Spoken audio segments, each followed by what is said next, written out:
อยู่ประเทศใดอยู่เมืองลาวอยู่เมืองไทยอยู่แอฟริกาไชน่าแคนาดาหรือเจ้าจะอยู่รัสเซียเจ้าจะอยู่อังกฤษอยู่นิวซีแลนด์ฟิลิปปินส์อินเดียหรือเจ้าจะอยู่แคนเบเดีย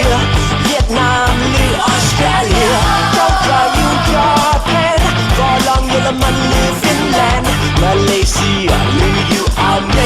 ริกาเฮาเป็นคนลาว We are คนลาวจะอยู่ใส่ก็ยังเป็นลาวเฮาฮักคนลาว We are คนลาวเป็นลูกลาวล้านลาว